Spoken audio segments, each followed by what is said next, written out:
Dans les archives judiciaires de la Louisiane française, un document du 23 octobre 1789 porte mention d'un événement que les autorités coloniales ont tenté d'effacer de l'histoire. Ce jour-là, 47 âmes ont été exécutées en l'espace d'une matinée. Le lendemain, 200 hommes libres, noirs et mulâtres ont encerclé la plantation Beaumont, armés et silencieux. Ce qui s'est produit ensuite ne figure dans aucun manuel d'histoire. Si cette histoire vous intrigue déjà, abonnez-vous maintenant et dites-nous en commentaire de quelle ville vous nous écoutez. Ce que vous allez entendre défie tout ce que vous pensiez savoir sur la justice coloniale. L'année 1789 marquait la fin d'une époque pour la Louisiane française. Depuis le traité secret de Fontainebleau 26 ans plus tôt, la colonie appartenait officiellement à l'Espagne. Mais les planteurs français conservaient leur influence, leurs lois et surtout leurs méthodes. La région comprise entre le fleuve Mississippi et le bayou La Fourche constituait le cœur de cette société créole où les codes de conduite reposaient sur un équilibre précaire entre violence et protocole. La plantation Beaumont s'étendait sur 3200 arpents de terre fertile à 2 journées de navigation au sud de la Nouvelle-Orléans. Propriété de la famille Beaumont depuis 1738, elle était réputée pour la qualité de son indigo et plus tard, de son sucre. Mais sa véritable réputation, celle qui se murmurait dans les tavernes du port et les églises des quartiers créoles, concernait la discipline qui y régnait. Étienne Beaumont, le maître de cette plantation en octobre 1789, était le petit-fils du fondateur. Âgé de 52 ans, il incarnait une génération de planteurs qui avaient vu le monde changer autour d'eux sans accepter d'évoluer. Formé dans les meilleurs collèges de France, marié à une fille de la noblesse créole de Saint-Domingue, il dirigeait son domaine avec une rigueur que même ses pairs jugeaient excessive. La plantation comptait 179 esclaves lors du recensement de 1788. Les registres paroissiaux, tenus par le père Mathieu, un jésuite vieillissant qui desservait la chapelle du domaine, révèlent une démographie inhabituelle. Sur ces 179 personnes, seulement 43 étaient nés en Louisiane. Les autres, des hommes dans leur grande majorité, avaient été acquis lors d'arrivages récents en provenance du Sénégal et de la Côte de l'Or, ou transférés depuis des plantations en faillite. Cette proportion élevée d'hommes adultes récemment arrivés créait une dynamique particulière. Les planteurs expérimentés savaient qu'un tel déséquilibre représentait un risque. Les hommes sans famille, sans enfants, sans femmes, entretenaient moins de liens avec le lieu de leur servitude. Ils conservaient plus nettement le souvenir de leur liberté passée. Mais Étienne Beaumont avait ses raisons. La culture de la canne à sucre, qu'il développait pour remplacer l'indigo devenu moins rentable, exigeait une force physique considérable. Les femmes et les enfants ne servaient à rien dans les champs de canne durant les périodes de coupe. Ils voulaient de la productivité, pas une communauté. Le domaine était structuré selon les normes de l'époque. La grande maison, construite en briques importées de France et en cyprès de Louisiane, se dressait sur une légère élévation artificielle, à l'abri des inondations périodiques. 4 colonnes doriques soutenaient un balcon qui courait sur toute la façade. Depuis cette galerie, on dominait les bâtiments d'exploitation. À l'ouest, les cases des esclaves, alignées en 2 rangées parallèles, construites en planches de pin et couvertes de bardeaux. À l'est, les ateliers, les écuries, le moulin, et plus loin encore, les champs qui s'étendaient jusqu'aux limites marécageuses de la propriété. Entre la grande maison et les cases, un espace vide d'environ 100 mètres servait de lieu de rassemblement. C'est là que se tenaient les distributions de rations, les annonces, les punitions publiques. Un chêne centenaire, qu'on appelait le chêne du maître, ombrageait cet espace. Ses branches basses et robustes avaient servi à plus d'une pendaison au fil des décennies. La routine de la plantation suivait le cycle immuable des saisons agricoles. De mars à juillet, on préparait les terres et on plantait. D'août à octobre, on entretenait les champs. De novembre à janvier, c'était la récolte. Période d'un labeur épuisant où les journées commençaient avant l'aube et se terminaient bien après le crépuscule. Février permettait quelques réparations avant que le cycle ne reprenne. Cette organisation reposait sur une hiérarchie stricte. Au sommet, Étienne Beaumont et son fils aîné, Claude, 28 ans, qui apprenait à gérer le domaine. Venait ensuite le contremaître blanc, un certain Gaspard Renaud, ancien militaire reconverti dans l'agriculture, et 3 commandeurs esclaves, choisis parmi les hommes les plus anciens et les plus dociles. Ces commandeurs, armés de fouets tressés, servaient d'intermédiaires entre la volonté du maître et l'exécution dans les champs. Gaspard Renaud mérite qu'on s'y attarde. Âgé de 45 ans, il était arrivé en Louisiane après une carrière militaire trouble dans les Antilles. On racontait qu'il avait fui la Martinique après une affaire impliquant la mort suspecte d'un officier supérieur. Étienne Beaumont l'avait engagé en 1783, appréciant sa poigne ferme et son absence totale de sentimentalité. Renaud vivait dans une petite maison à mi-chemin entre la grande maison et les cases. Il prenait ses repas seul, buvait du rhum en quantité, et sa seule compagnie était un chien de chasse qu'il avait dressé à traquer les fugitifs. Les commandeurs esclaves incarnaient une autre facette de ce système. Joseph, le plus âgé, servait la famille Beaumont depuis 1752. Acheté enfant à un marchand de la Nouvelle-Orléans, il avait grandi sur la plantation, épousé une femme choisie par le maître, eut 4 enfants dont 2 avaient survécu. Sa loyauté était garantie par ses attaches. Les 2 autres commandeurs, Baptiste et Siméon, étaient plus récents. Leur position privilégiée, avec de meilleures rations et l'exemption des travaux les plus durs, dépendait de leur capacité à maintenir la discipline parmi leurs pairs. Mais sous cette apparence d'ordre et de stabilité, des tensions couvaient. L'augmentation récente du nombre d'esclaves nouvellement arrivés d'Afrique avait modifié l'équilibre. Ces hommes ne parlaient pas français, ne comprenaient pas les codes sociaux de la plantation, et surtout, n'avaient pas encore été brisés par des années de servitude. Ils se regroupaient naturellement, communiquant dans des langues que les contremaîtres ne comprenaient pas. Leur champ de travail, toléré par la plupart des planteurs comme un moyen d'augmenter la productivité, véhiculait parfois des messages qui échappaient à la surveillance. En 1789, la situation internationale ajoutait une dimension supplémentaire à ces tensions. Les nouvelles de France arrivaient de manière fragmentaire, mais dérangeante. La prise de la Bastille en juillet avait été suivie de l'abolition des privilèges en août. Les planteurs créoles suivaient ces événements avec une inquiétude croissante. Si la Révolution touchait les colonies, si les idées de liberté et d'égalité se propageaient parmi les esclaves, c'était toute leur société qui s'effondrerait. Étienne Beaumont était particulièrement sensible à ces menaces. Il avait interdit toute discussion politique dans sa maison, censuré les journaux qui arrivaient de France et doublé les patrouilles nocturnes autour de sa plantation. Il savait que l'information circulait malgré tout. Les esclaves domestiques entendaient les conversations, les marins parlaient dans les ports, les voyageurs colportaient des rumeurs. Le contrôle absolu qu'il exerçait sur son domaine lui donnait l'illusion de pouvoir contenir ses idées subversives. Le 22 octobre 1789, un mercredi, commença comme n'importe quelle journée de cette période de l'année. Les esclaves se levèrent avant l'aube, prirent leur maigre repas de sagamité et se dirigèrent vers les champs, sous la surveillance des commandeurs.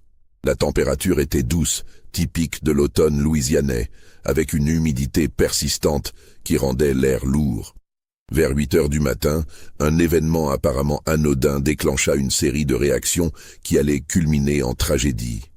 Dans le champ nord, où 27 hommes travaillaient à débroussailler un nouveau secteur destiné à la canne à sucre, un esclave du nom de Kofi s'effondra. Il était arrivé 6 mois plus tôt sur un négrier en provenance du Sénégal et ne parlait que quelques mots de français. Ses compagnons cessèrent immédiatement le travail pour lui porter assistance. Baptiste, le commandeur responsable de cette section, s'approcha et ordonna aux hommes de reprendre leurs outils. Selon plusieurs témoignages recueillis plus tard, Baptiste aurait frappé Kofi avec son fouet pour le faire se relever. L'homme ne bougea pas. Il était inconscient, victime probablement d'une combinaison d'épuisement, de malnutrition et de déshydratation. Ces cas n'étaient pas rares durant les périodes de travail intense, mais ce qui suivit dévia du protocole habituel. Au lieu de transporter Kofi à l'infirmerie de la plantation, Baptiste ordonna qu'on le traîne jusqu'au bord du champ et qu'on le laisse là. Il menaça de fouetter quiconque s'arrêterait à nouveau de travailler. Cette décision, conforme à la philosophie d'Étienne Beaumont qui considérait toute pause comme une atteinte à la discipline, provoqua un malaise parmi les travailleurs.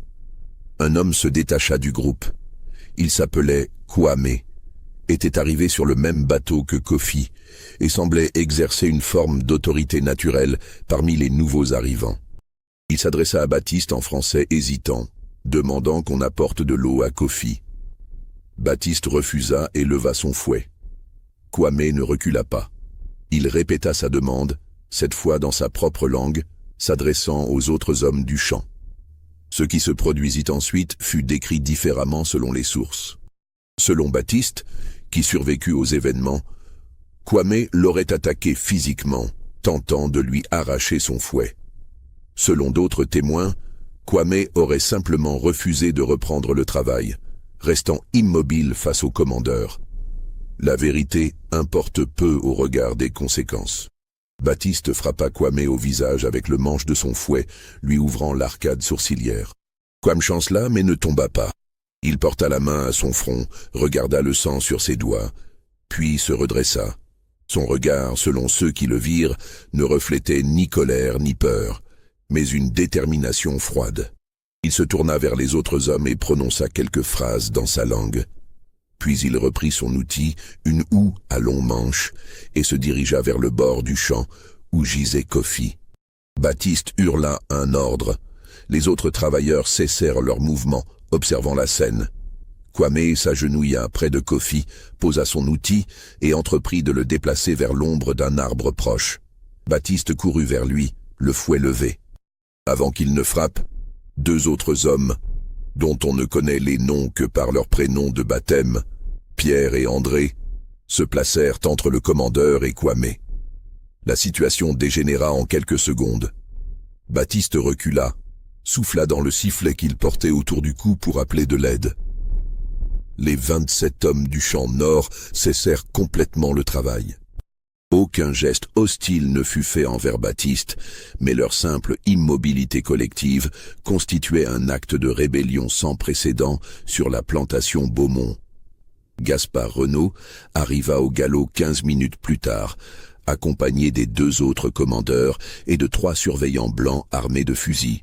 Il trouva Baptiste debout au centre du champ, les 27 hommes dispersés en demi-cercle autour de lui, leurs outils posés au sol. Kofi avait été déplacé sous l'arbre, où Kwame lui donnait à boire de l'eau puisée au seau communal. Renaud évalua la situation avec l'œil d'un militaire.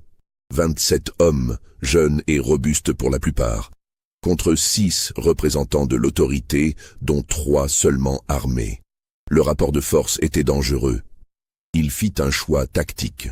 D'une voix calme, il ordonna aux hommes de retourner au travail, promettant que l'incident serait examiné. Kwame se releva lentement, s'essuya les mains sur son pantalon déchiré et regarda Renaud sans baisser les yeux. Puis il ramassa son outil et retourna à sa position dans le champ. Les autres suivirent son exemple. Le travail reprit. Renaud fit signe à Baptiste de le suivre. Alors qu'il s'éloignait, le contremaître se retourna une dernière fois vers les hommes. Ce qu'il vit le troubla suffisamment pour qu'il le mentionne plus tard dans sa déposition. Les hommes travaillaient en silence complet. Pas un chant, pas une parole. Juste le bruit des outils frappant la terre. Et tous, sans exception, regardaient dans la même direction, vers un point invisible au-delà des limites du champ.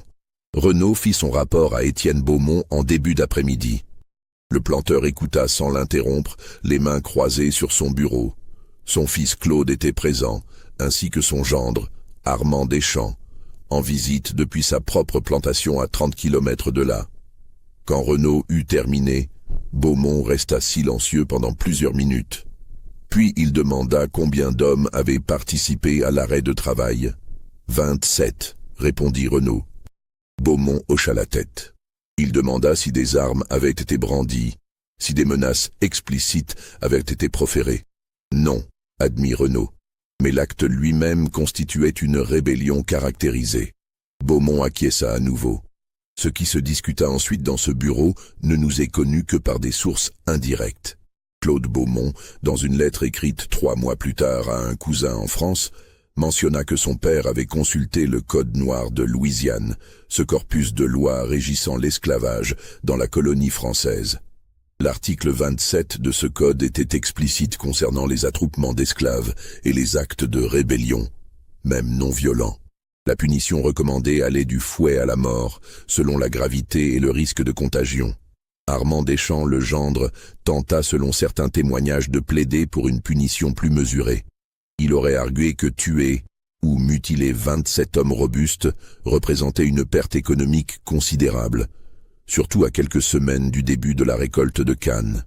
Étienne Beaumont l'écouta, puis répondit par une phrase que plusieurs personnes présentes rapportèrent par la suite. Il aurait dit « Le coût d'une rébellion réussie dépasse infiniment la valeur de 27 vies. Si nous ne répondons pas avec une sévérité absolue, c'est toute la colonie qui brûlera. » La décision fut prise en fin d'après-midi. Les 27 hommes du champ nord seraient exécutés le lendemain matin. Mais pas seulement eux. Étienne Beaumont, dans une logique qui lui était propre, ordonna également l'exécution de 20 autres esclaves. Il choisit personnellement ses hommes parmi ceux arrivés récemment d'Afrique, ceux qui ne parlaient pas encore français, ceux qui, selon lui, représentaient le plus grand risque de contamination révolutionnaire. 47 hommes au total. C'était un nombre sans précédent, même pour l'époque et même pour la Louisiane, où les exécutions d'esclaves étaient pourtant fréquentes. Mais Beaumont n'agissait pas par cruauté impulsive. Il appliquait une stratégie qu'il avait mûrement réfléchie. En éliminant d'un coup une partie substantielle de sa main-d'œuvre, il envoyait un message qui résonnerait bien au-delà de sa plantation. Il montrait aux autres planteurs, aux esclaves de toute la région et aux autorités coloniales qu'aucune désobéissance, même mineure, ne serait tolérée.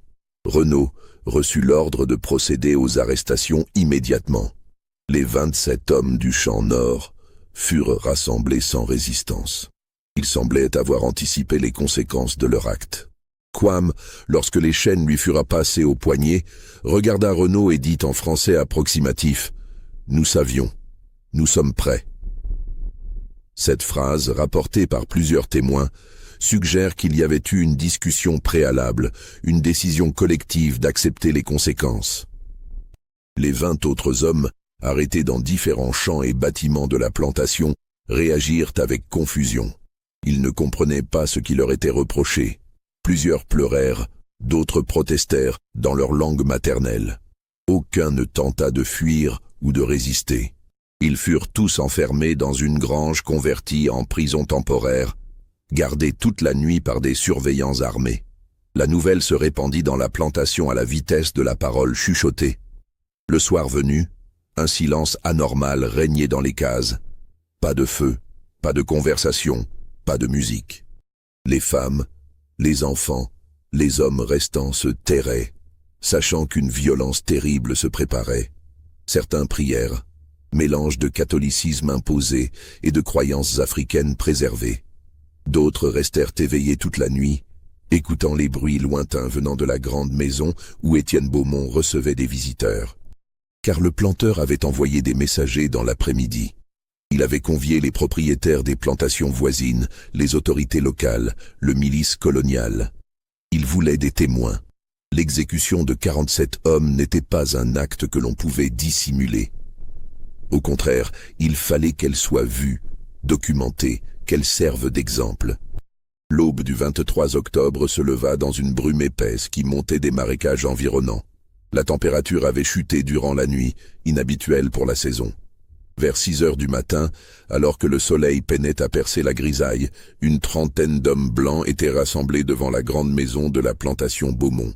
Parmi eux, on comptait 5 planteurs des environs, le commandant de la milice locale, 2 juges de paix et plusieurs fils de bonne famille créoles venus observer ce qu'on leur avait décrit comme une démonstration de justice nécessaire.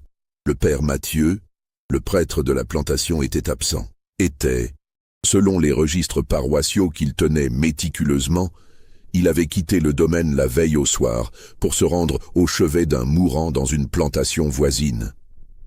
Certains historiens pensent qu'il avait été délibérément écarté par Étienne Beaumont, qui ne voulait pas de voix morale contestant ses décisions. D'autres suggèrent que le père Mathieu, âgé et malade, avait lui-même choisi de s'absenter, incapable d'assister à ce qui allait se produire. Les 47 prisonniers furent sortis de la grange vers 7 heures. Ils étaient enchaînés par groupes de 5, reliés par de lourdes chaînes de fer qui entravaient leurs mouvements. Aucun n'avait dormi. Certains avaient été battus durant la nuit par des surveillants zélés. Kwame, le leader présumé, portait des marques de coups au visage et au torse, mais marchait la tête haute. Ils furent conduits vers l'espace ouvert entre la grande maison et les cases, là où se dressait le chêne centenaire.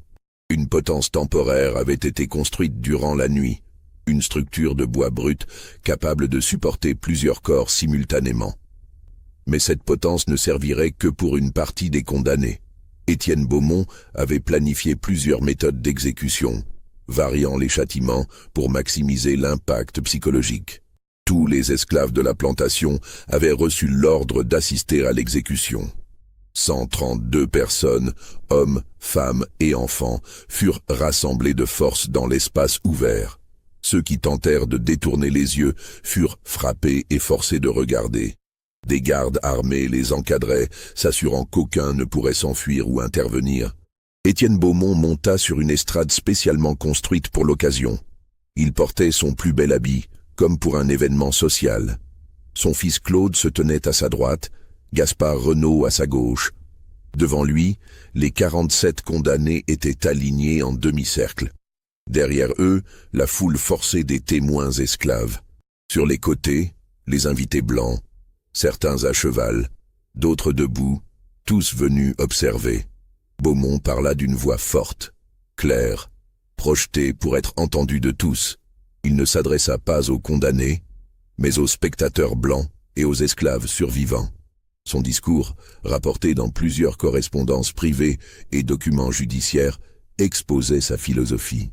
Il déclara que la rébellion, sous quelque forme que ce soit, menaçait l'ordre naturel des choses, que la désobéissance d'un seul esclave mettait en péril toute la société coloniale, que seule une réponse proportionnelle à la menace, c'est-à-dire écrasante, pouvait prévenir la contagion révolutionnaire qui venait de France et des autres îles. Il justifia le nombre d'exécutions par une logique qu'il présenta comme rationnelle. Les 27 hommes du champ Nord avaient directement participé à l'arrêt de travail.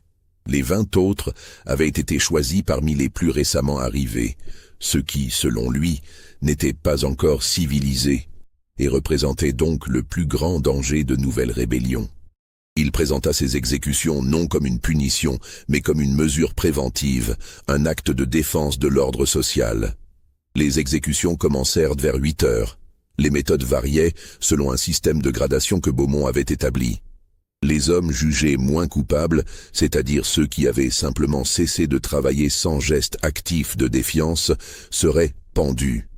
Ceux considérés comme plus actifs dans la rébellion subiraient des châtiments plus sévères avant la mort. 18 hommes furent pendus aux chaînes. Les pendaisons se faisaient par groupes de 3. Les condamnés montant sur des caisses de bois qui étaient ensuite retirées. Les nœuds n'étaient pas positionnés pour briser la nuque, mais pour étrangler lentement. Les agonies duraient plusieurs minutes, les corps se convulsant, les visages devenant violacés. Entre chaque série de pendaisons, une pause permettait aux spectateurs d'observer les conséquences. 15 autres hommes furent fusillés. Ils furent attachés à des poteaux plantés en ligne et un peloton de 12 hommes, composé de miliciens et de surveillants de la plantation, reçut l'ordre de tirer. Les salves n'étaient pas coordonnées. Certains tireurs manquaient leur cible, obligeant à des coups de grâce administrés à bout portant. Le bruit des détonations se répercutait à travers la plantation, effrayant les animaux et faisant sursauter même les spectateurs endurcis.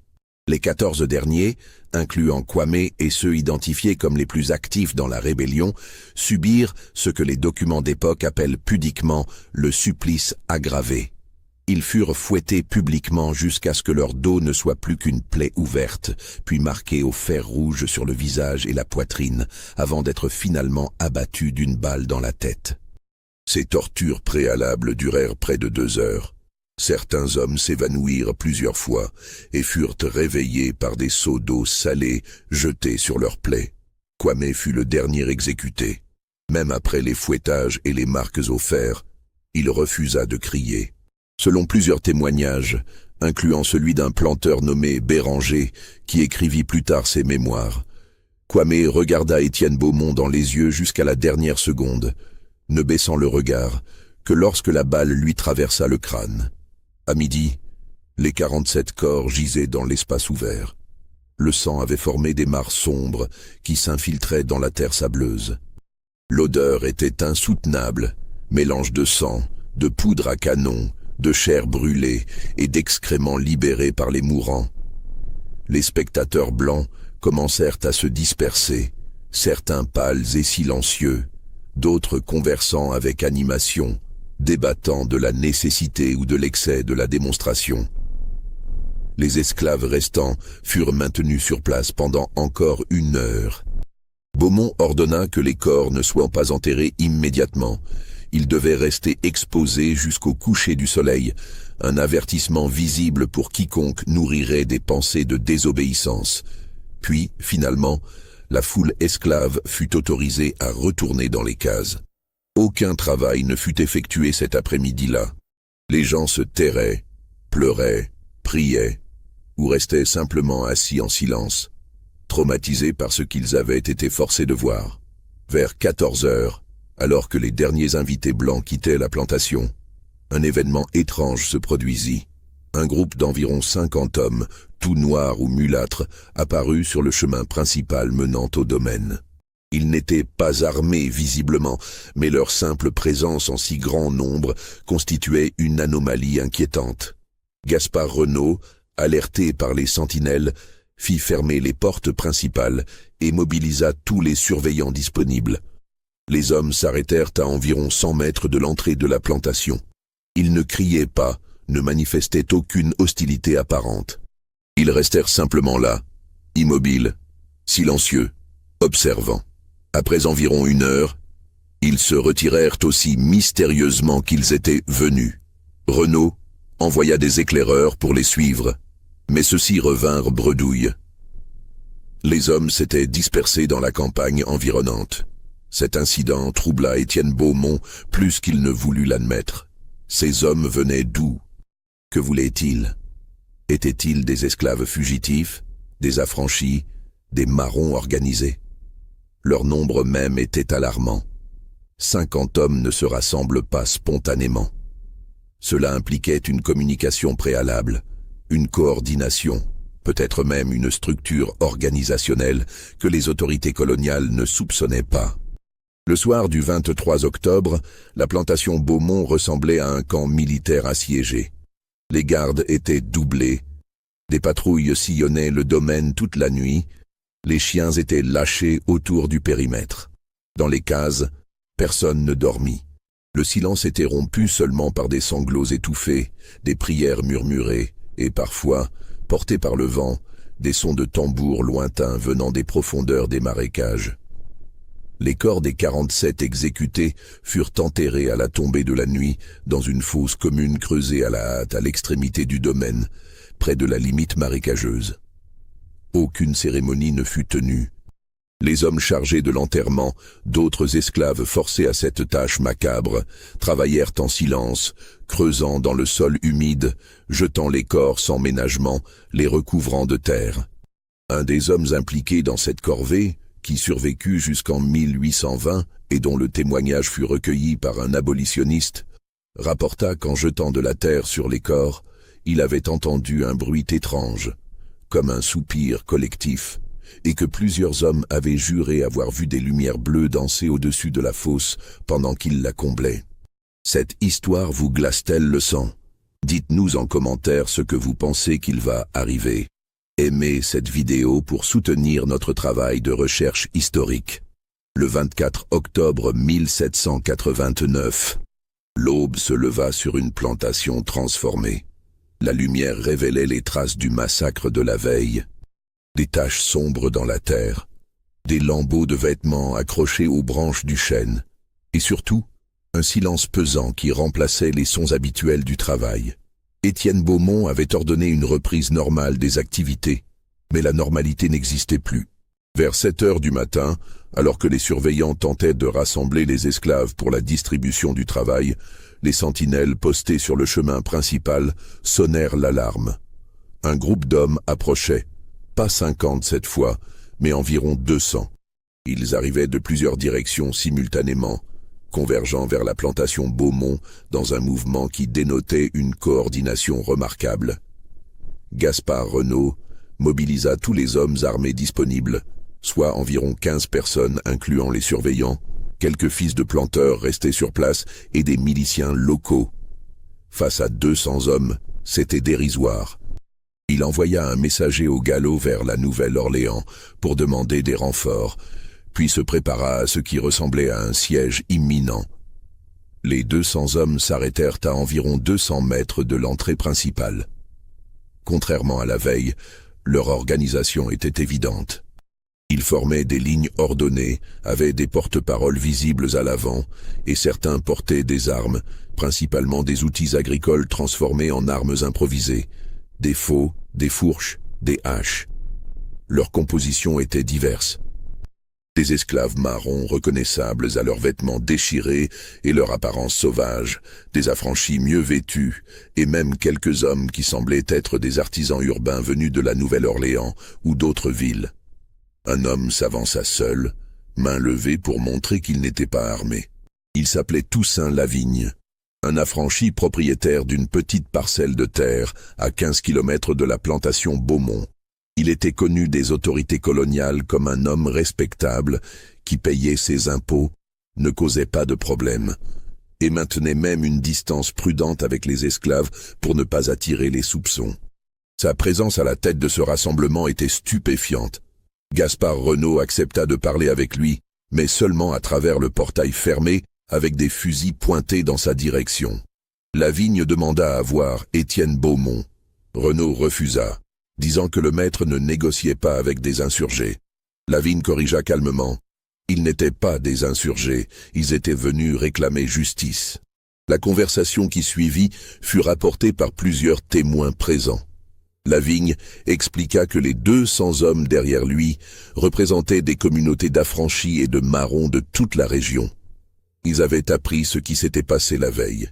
L'exécution de 47 hommes pour un simple arrêt de travail dépassait toutes les normes, même pour l'époque, même en Louisiane. Ils demandaient que les autorités coloniales enquêtent, que justice soit rendue, et que Étienne Beaumont soit tenu responsable de ce qu'ils qualifiaient de massacre. Renaud répondit que Beaumont avait agi dans son droit le plus strict selon le Code noir, que les hommes exécutés étaient des rebelles qui menaçaient l'ordre social, que toute tentative d'interférence avec la justice du maître serait considérée comme une insurrection et réprimée avec la plus extrême violence. Lavigne écouta, puis fit un geste. Derrière lui, les 200 hommes s'assirent sur le sol, simultanément, en silence. Ils ne criaient pas de slogan, ne brandissaient pas leurs armes. Ils s'assirent simplement, encerclant la plantation de tous côtés, et attendirent. Ce siège pacifique, cette forme de protestation non violente, était sans précédent dans l'histoire coloniale de la Louisiane. Les autorités ne savaient pas comment réagir. Disperser le rassemblement par la force risquait de déclencher une révolte généralisée. Négocier avec eux établirait un dangereux précédent. Ne rien faire affaiblirait l'autorité coloniale. Étienne Beaumont, observant la scène depuis la galerie de sa grande maison, comprit immédiatement la gravité de la situation. Ces hommes ne comptaient pas attaquer. Ils savaient qu'une attaque directe serait suicidaire et fournirait aux autorités la justification parfaite pour une répression massive. Non, leur stratégie était plus subtile. En s'asseyant et en attendant, ils transformaient la plantation en prison. Plus aucun travail ne pouvait être effectué. Aucun produit ne pouvait être exporté. Aucun visiteur ne pouvait entrer ou sortir sans traverser leurs rangs. Ils avaient créé un blocus humain. Le siège dura 3 jours. Pendant ce temps, la vie sur la plantation se figea dans une tension insoutenable. Les esclaves restants, enfermés dans leurs cases par précaution, ne travaillaient pas. Les surveillants, épuisés par les rondes nocturnes, devenaient nerveux et prompts à la violence.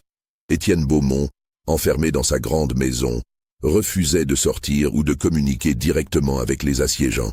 Les nouvelles de ce siège se répandirent rapidement à travers la colonie.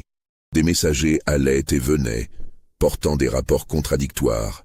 Certains parlaient de milliers d'insurgés armés. D'autres, plus précis, décrivaient la situation réelle, mais tout aussi inquiétante. Une protestation organisée, disciplinée, qui défiait l'autorité des planteurs sans leur donner de prétexte pour une répression sanglante. Le gouverneur espagnol de la Louisiane, Esteban Rodríguez Miró, se trouvait dans une position délicate. L'exécution massive d'Étienne Beaumont, bien que techniquement légale selon le Code noir, créait un précédent dangereux. 47 hommes représentaient une fortune considérable. Si tous les planteurs se mettaient à exécuter leurs esclaves au moindre signe de désobéissance, l'économie coloniale s'effondrerait. D'un autre côté, le rassemblement pacifique de 200 hommes noirs autour d'une plantation constituait une menace potentielle qui ne pouvait être ignorée. Le 26 octobre, le gouverneur envoya une délégation composée d'un juge royal, d'un officier militaire et d'un prêtre pour évaluer la situation et tenter de négocier une résolution. Ils arrivèrent à la plantation Beaumont en milieu d'après-midi, escortés par 30 soldats réguliers. La délégation rencontra d'abord Toussaint Lavigne et les autres leaders des assiégeants. Ils découvrirent que ces hommes étaient remarquablement organisés. Ils avaient établi des tours de garde, un système d'approvisionnement en nourriture et en eau, et même des règles strictes de conduite. Aucune violence n'avait été commise, aucune propriété n'avait été endommagée. Ils ne demandaient pas la libération des esclaves, ne proclamaient pas l'égalité ou la révolution. Leur demande était simple et précise, que les autorités coloniales reconnaissent que l'exécution de 47 hommes constituait un excès et que des mesures soient prises pour prévenir de tels massacres à l'avenir. La délégation rencontra ensuite Étienne Beaumont. Le planteur était inflexible. Il avait agi selon la loi. Il avait protégé sa propriété et, par extension, l'ordre social de toute la colonie. Il refusait d'admettre toute faute et exigeait que les autorités dispersent immédiatement le rassemblement. Le juge royal, un homme nommé François Dubois, se trouvait devant un dilemme juridique complexe. Techniquement, Beaumont avait respecté la lettre du Code noir. Les articles concernant la rébellion esclave permettaient effectivement la peine de mort. Mais l'ampleur des exécutions, le caractère préventif de plusieurs d'entre elles, et surtout, la manière dont elles avaient été conduites, avec une cruauté calculée et devant un public forcé, posèrent des questions morales et juridiques que le Code n'abordait pas explicitement. Dubois proposa un compromis. Beaumont ne serait pas poursuivi pour les exécutions, mais il devrait payer une compensation financière aux autorités coloniales pour la perte de valeur économique que représentaient 47 esclaves morts. Cette compensation serait utilisée pour renforcer les patrouilles et la milice, officiellement pour protéger les plantations, officieusement pour calmer les tensions. En échange, les assiégeants se disperseraient pacifiquement, et aucune poursuite ne serait engagée contre eux pour rassemblement illégal. Beaumont rejeta cette proposition avec mépris. Il ne paierait pas pour avoir défendu sa propriété. Lavigne, de son côté, répondit que la compensation financière était insuffisante. Il voulait un changement dans l'application du Code noir, une reconnaissance officielle que les exécutions massives ne seraient plus tolérées. Les négociations s'enlisèrent. Le soir du 26 octobre, la situation était bloquée. Les 200 hommes restaient assis autour de la plantation. Les autorités coloniales ne voulaient pas utiliser la force militaire. Beaumont refusait de céder. Les esclaves de la plantation, témoins impuissants de ce bras de fer, oscillaient entre espoir et terreur, ne sachant pas quelle résolution serait la pire pour eux. Dans la nuit du 26 au 27 octobre, un événement mystérieux modifia la dynamique du siège. Vers 2 heures du matin, les gardes de la plantation entendirent des chants provenant du campement des assiégeants. Pas des chants de guerre ou de menace, mais quelque chose de plus étrange et plus troublant. Des hymnes funéraires, mélange de mélodies africaines et de psaumes chrétiens, chantés à voix basse par des dizaines de gorges à l'unisson. Ces chants continuèrent jusqu'à l'aube. Ils avaient un effet hypnotique et profondément dérangeant sur ceux qui les entendaient. Plusieurs surveillants blancs rapportèrent plus tard avoir ressenti une peur inexplicable, une sensation que quelque chose de plus grand qu'une simple dispute entre maîtres et esclaves se jouait. Les esclaves de la plantation, enfermés dans leurs cases, écoutaient et pleuraient. Ils reconnaissaient dans ces chants des éléments de leur propre tradition, des invocations aux ancêtres, des appels à la justice divine ou ancestrale. Au matin du 27 octobre, la délégation officielle revint avec de nouvelles instructions du gouverneur. Face à l'impasse, Miro avait décidé d'agir. Il ordonna l'arrestation de Toussaint Lavigne et de 5 autres leaders du rassemblement sous l'accusation d'incitation à la révolte. Simultanément, il émit un décret rappelant à tous les planteurs de Louisiane que les exécutions d'esclaves devaient rester proportionnées et ne pouvaient être effectuées que pour des crimes graves avérés, pas pour des mesures préventives. Ce décret était une capitulation déguisée des deux côtés. Beaumont n'était pas condamné, mais ses actions étaient implicitement critiquées. Les assiégeants n'obtenaient pas justice, mais un signal était envoyé que de tels massacres ne seraient plus tolérés sans conséquences politiques. L'arrestation des leaders devait briser le mouvement. Les soldats avancèrent vers le campement des assiégeants, s'attendant à une résistance. Elle ne vint pas. Lavigne et les 5 autres se levèrent calmement, se laissèrent enchaîner et furent emmenés. Mais au lieu de se disperser, les 200 hommes restèrent assis. De nouveaux leaders émergèrent immédiatement. Le mouvement n'était pas centralisé sur quelques individus. Il était diffus, collectif. Cette découverte alarma profondément les autorités. Si le mouvement pouvait survivre à la décapitation de sa direction, alors il était beaucoup plus dangereux et beaucoup plus organisé qu'on ne l'avait pensé. Cela suggérait l'existence d'un réseau clandestin, peut-être même d'une organisation secrète reliant les communautés d'esclaves et d'affranchis à travers toute la région. Le commandant militaire, un colonel nommé Hernandez, proposa alors une action radicale.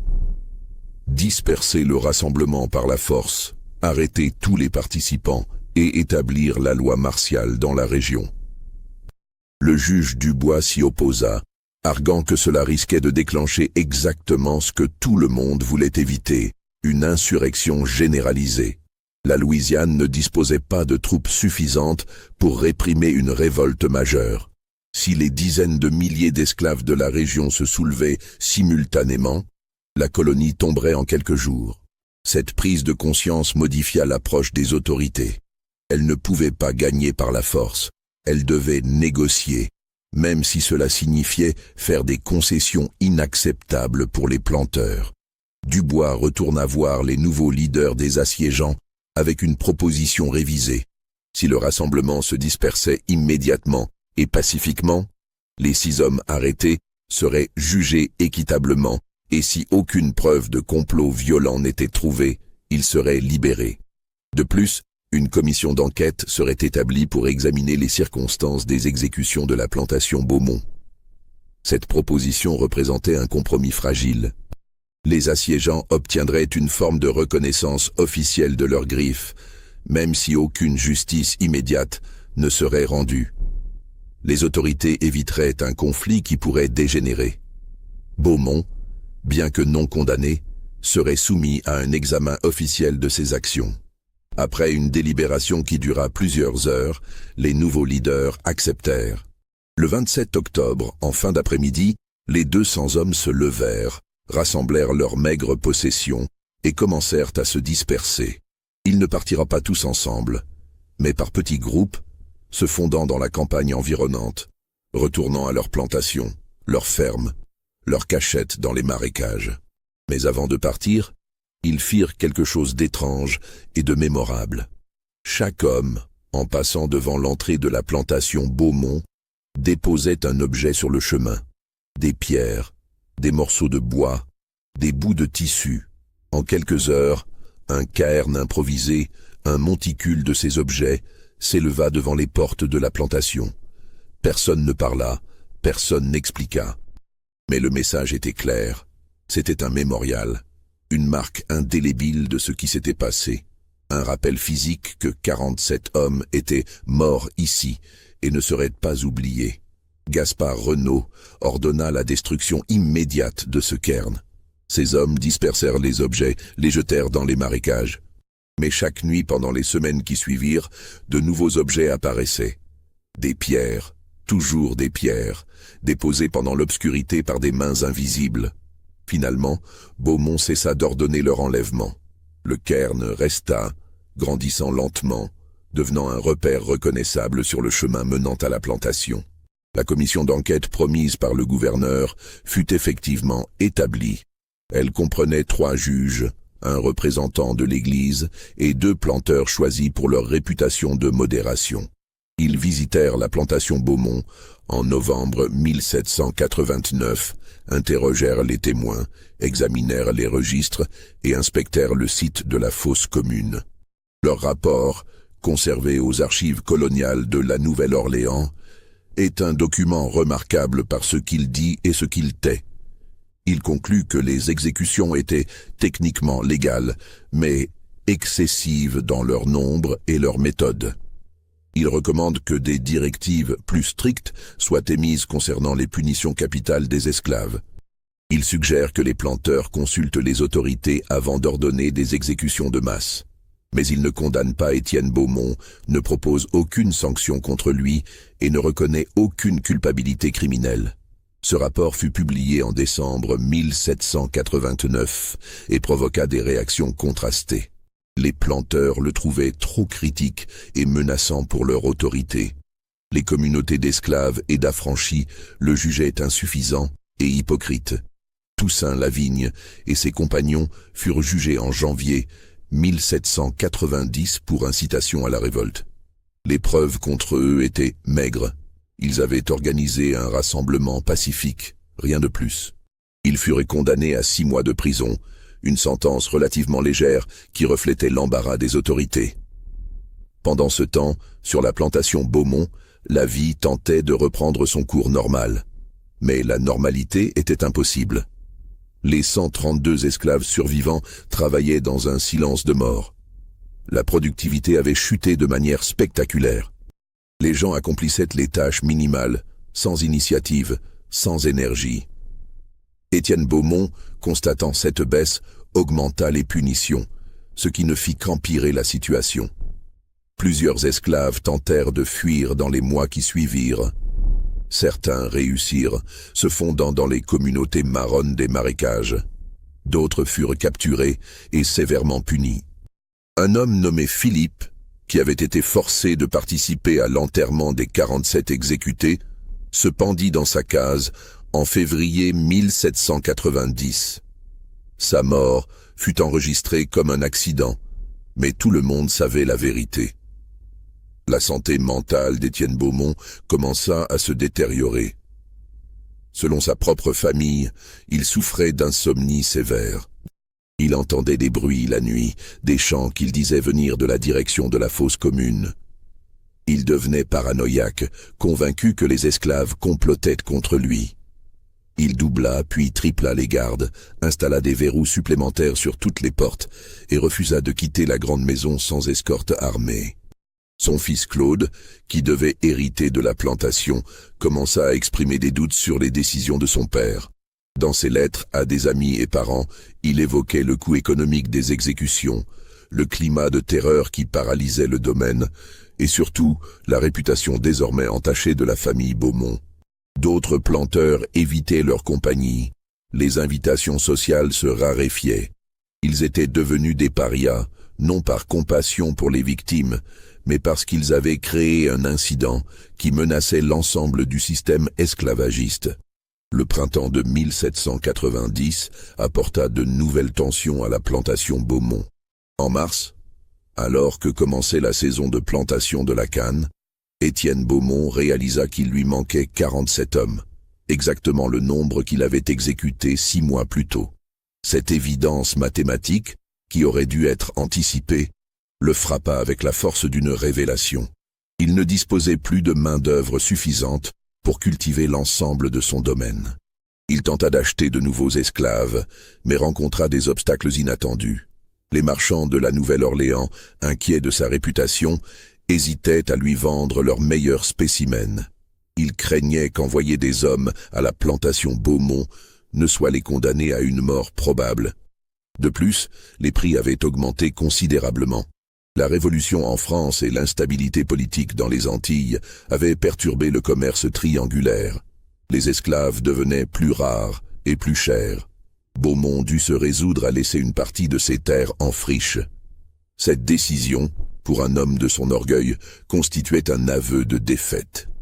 La plantation qui avait été un modèle de productivité et d'ordre sombrait dans le déclin. Les revenus chutèrent, les créanciers commencèrent à s'inquiéter. Les rumeurs de faillite circulèrent. En avril 1790, un événement vint perturber davantage la situation. Le père Mathieu, le vieux prêtre qui avait servi la plantation pendant des décennies, mourut dans son sommeil. Sa mort elle-même n'était pas surprenante. Il était âgé et malade, mais ce qui fut découvert après son décès provoqua un choc. En triant les affaires du père Mathieu, Claude Beaumont trouva un journal intime que le prêtre avait tenu pendant toutes ces années à la plantation. Les dernières entrées, datant d'octobre et novembre 1789, contenaient des passages troublants. Le père Mathieu y exprimait son horreur face aux exécutions, son sentiment d'avoir failli à ses devoirs spirituels en s'absentant ce jour-là, et surtout des informations qu'il avait recueillies auprès d'esclaves venus se confesser. Selon ces confessions, l'arrêt de travail du 22 octobre n'avait pas été spontané. Il avait été planifié. Kwame et plusieurs autres hommes récemment arrivés d'Afrique avaient organisé une forme de résistance passive.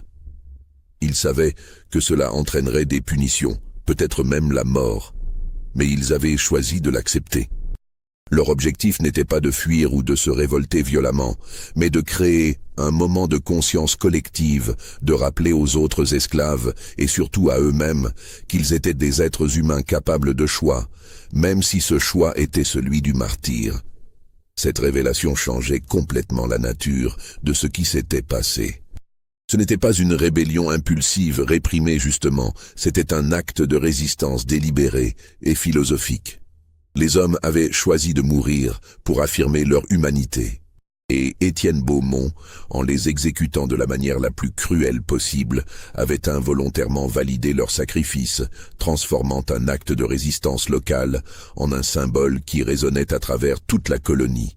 Le père Mathieu avait également consigné des détails sur le rassemblement des 200 hommes.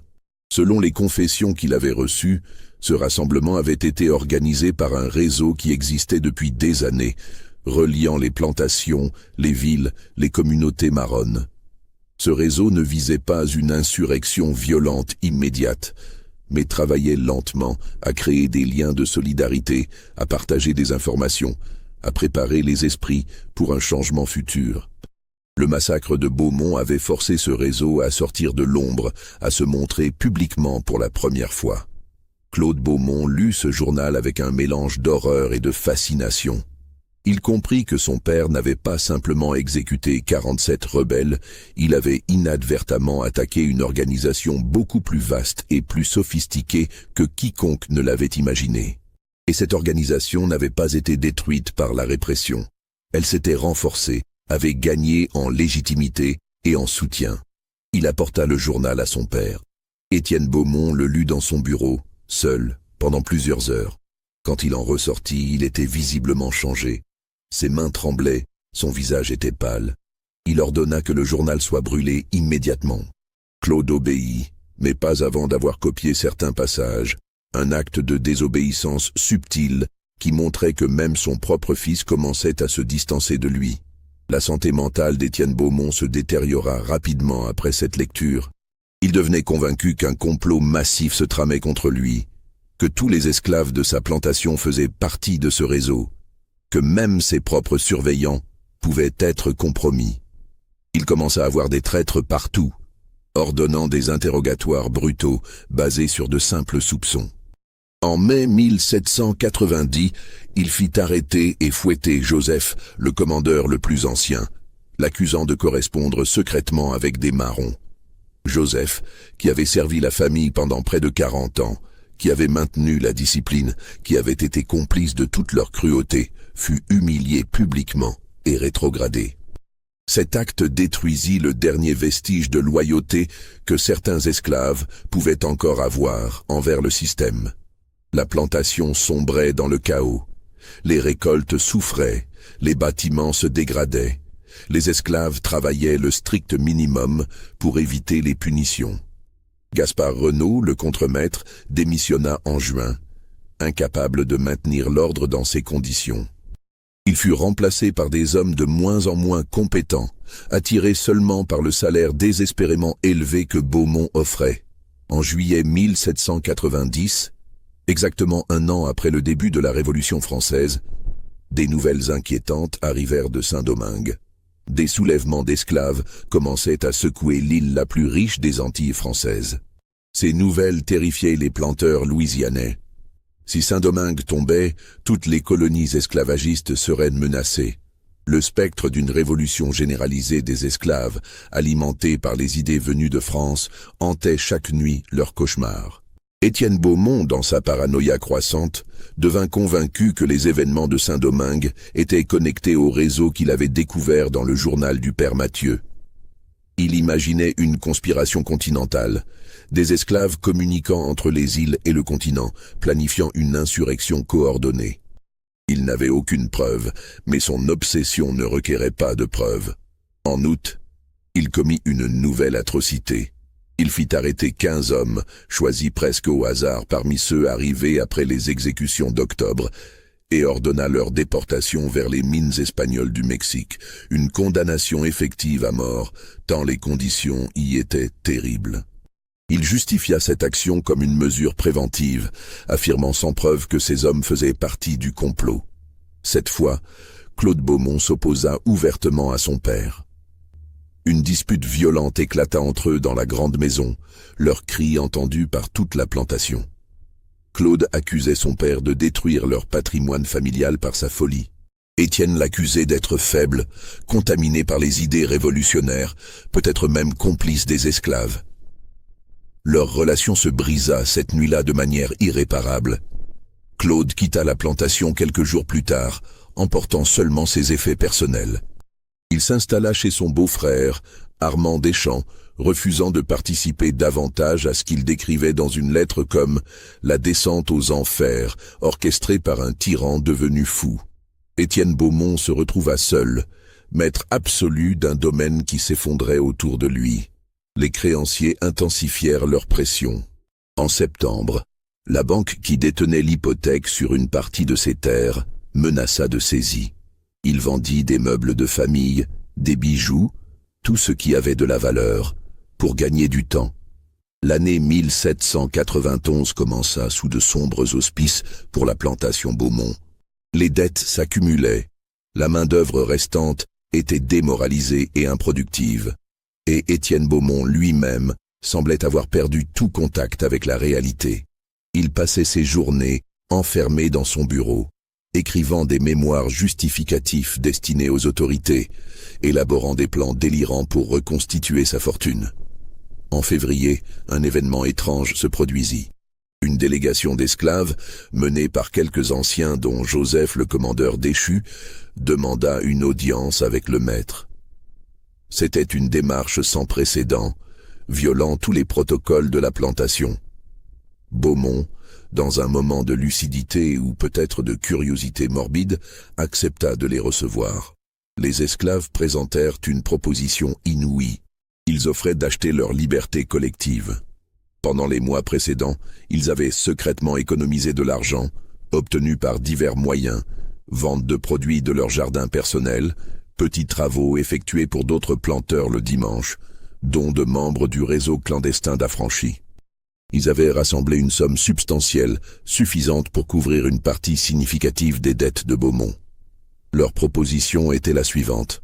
En échange de leur affranchissement collectif, ils paieraient immédiatement une somme qui permettrait à Beaumont d'éviter la saisie, et ils s'engageraient à continuer à travailler sur la plantation pendant 3 ans comme ouvriers salariés à des conditions négociées. Cela permettrait à Beaumont de maintenir sa production tout en résolvant sa crise financière. Cette proposition révélait plusieurs choses stupéfiantes. D'abord, elle démontrait que les esclaves avaient une compréhension sophistiquée de la situation économique de leur maître. Ensuite, elle montrait qu'ils étaient capables de s'organiser financièrement et collectivement, malgré toutes les contraintes du système. Enfin, elle illustrait une préférence pour une solution pacifique et négociée plutôt que pour la violence ou la fuite. Étienne Beaumont, confronté à cette proposition, resta silencieux pendant de longues minutes. Puis il éclata de rire, un rire amer et dément. Il rejeta l'offre avec mépris, accusant les esclaves d'avoir volé cet argent, de comploter pour l'humilier, de chercher à détruire l'ordre naturel du monde. Il ordonna qu'ils soient tous fouettés pour leur insolence et retournent immédiatement au travail. Mais il ne put ignorer complètement la tentation que représentait leur argent. Dans les semaines qui suivirent, rongé par l'angoisse financière, il reconsidéra la proposition. En mars, il envoya un message aux esclaves, disant qu'il était prêt à négocier, mais à ces conditions. Il accepterait leur argent, mais n'affranchirait qu'une vingtaine d'entre eux, pas tous.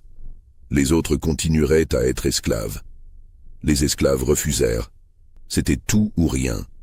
Ils ne laisseraient en pas certains des leurs dans la servitude, pendant que d'autres gagneraient la liberté.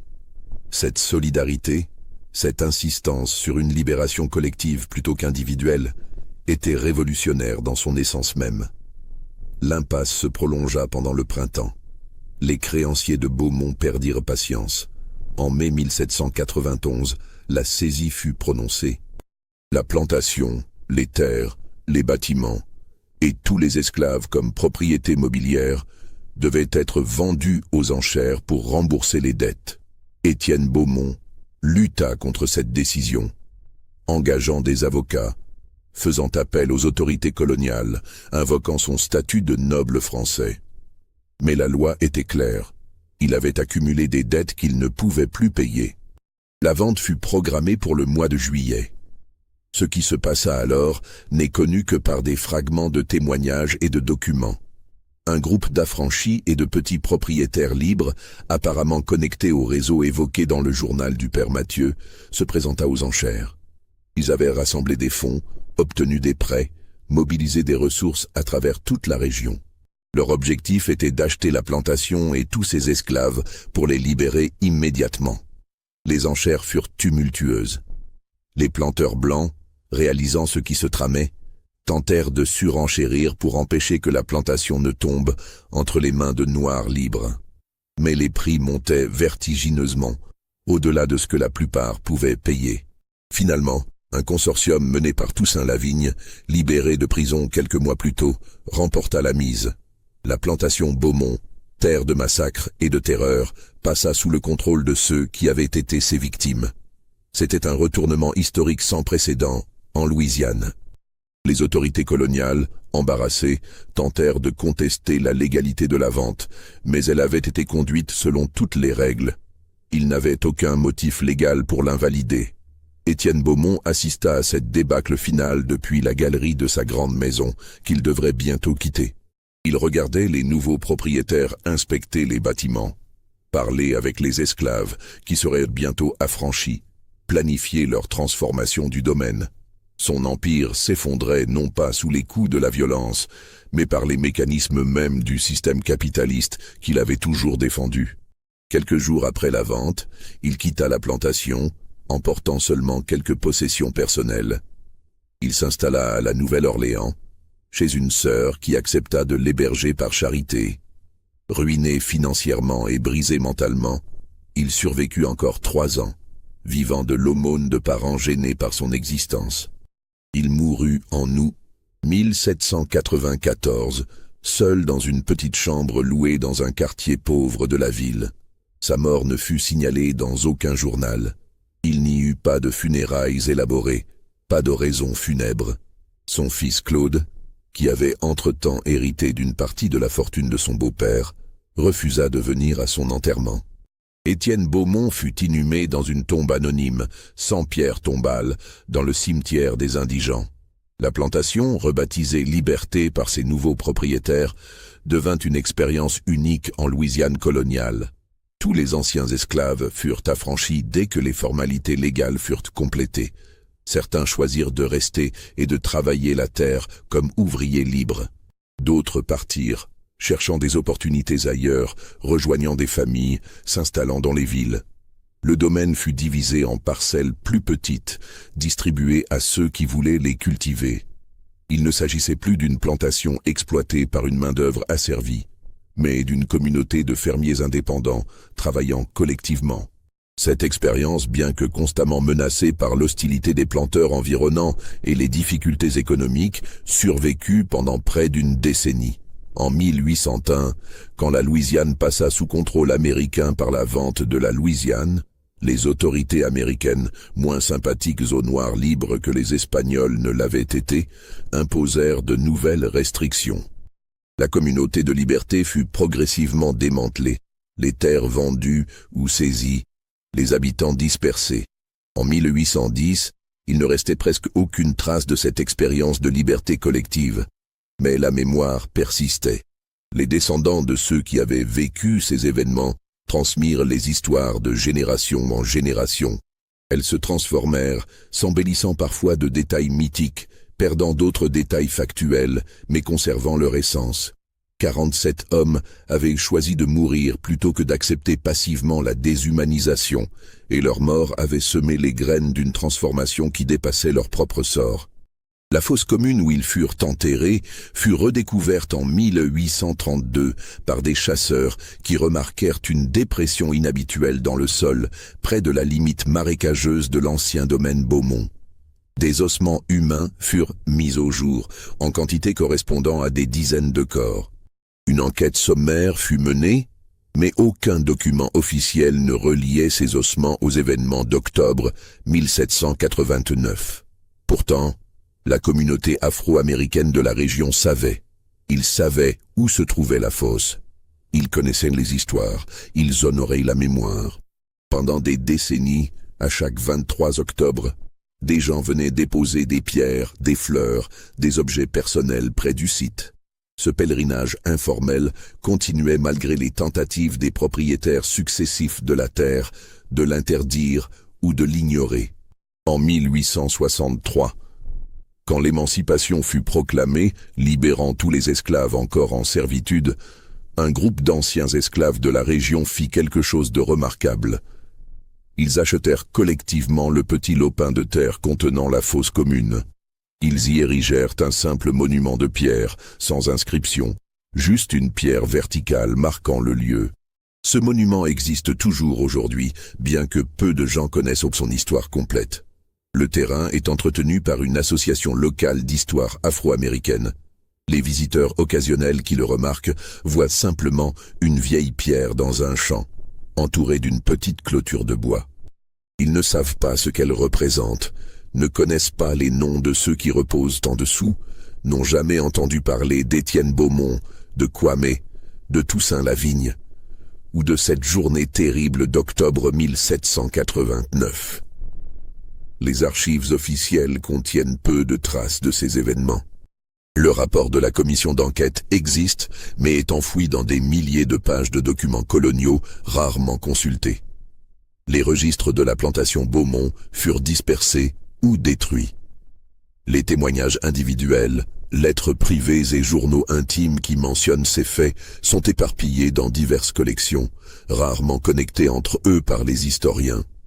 C'est comme si l'histoire elle-même avait conspiré à effacer cette mémoire. Pas par malveillance, mais par le simple processus d'accumulation du temps, où certains événements sont préservés et commémorés pendant que d'autres glissent dans l'oubli. Les grands récits de la Révolution française, de l'indépendance haïtienne, de la vente de la Louisiane, de la guerre de sécession, ont éclipsé les histoires plus petites, plus locales, mais non moins significatives.